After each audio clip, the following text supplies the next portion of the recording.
আসসালামু আলাইকুম। কেমন আছেন সবাই? আশা করি ভালো আছেন। আমিও ভালো আছি আলহামদুলিল্লাহ। ইদানিং সম্পাদক পরিষদের খুব অ্যাক্টিভিটিস, সে বিষয়ে একটু কথা বলার জন্য আপনাদেরকে বিরক্ত করব এবং সেই সাথে আমার কিছু মতামত তুলে ধরার চেষ্টা করব। সম্পাদক পরিষদ ইদানিং বেশ কিছু বিবৃতি দিচ্ছে।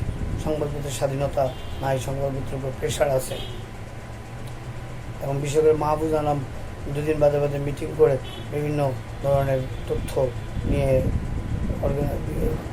সরকারকে প্রেশারে ফেলার চেষ্টা, ইন্টারন্যাশনাল অর্গানাইজেশন দিয়ে বিবৃতি ইস্যু করে সরকারকে প্রেশারে ফেলানোর চেষ্টা করা হচ্ছে। আলহামদুলিল্লাহ, জবাবদিহিতার আওতায় সবাইকে আনা উচিত বা আনা দরকার, ভালো। কিন্তু গত 16 বছর ধরে এদের অ্যাক্টিভিটিস কই ছিল, সেখানে আমার প্রশ্ন। তাদের অ্যাক্টিভিটিস এখন যেরকম দেখা যাচ্ছে, সেরকম যদি তাদের পূর্বে থাকতো তাহলে আজকে মিডিয়ার বিরুদ্ধে এত অ্যাকশন হতো না, মানুষের এত ক্ষোভ জন্মাতো না। 71 টিভি কিংবা নঈম নিজাম কিংবা ইমদাদুল হক মিলন, এরা গত 16 বছর ধরে কী করছে? অন্যায়কে না দেখে, ন্যায়কে না দেখে সব সময় অন্যায়ের পক্ষে কথা বলছে, অন্যায়কে প্যাট্রোনাইজ করছে।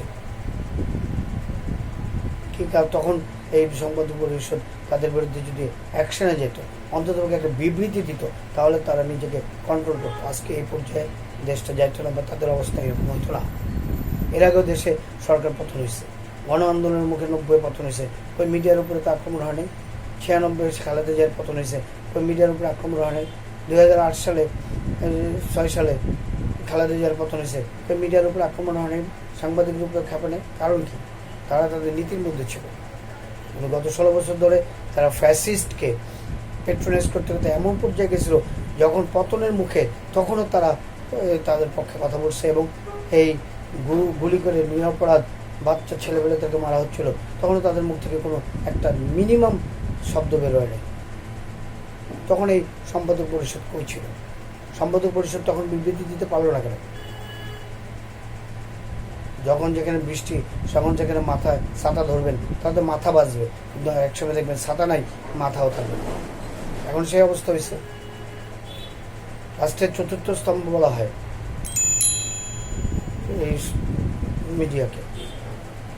সেই মিডিয়া কি চতুর্থ স্তম্ভের কাজ করছে? করে নেই। যদি করতো তাহলে মাহফুজ আনামদের আজকে বিবৃতি প্রকাশ করতে হতো না। তাই এই 2 দিন বাদে বাদে বিবৃতি প্রকাশ না করে আত্মসমালোচনা, আত্মোপলব্ধি করা উচিত সবাইকে। আসসালামু আলাইকুম।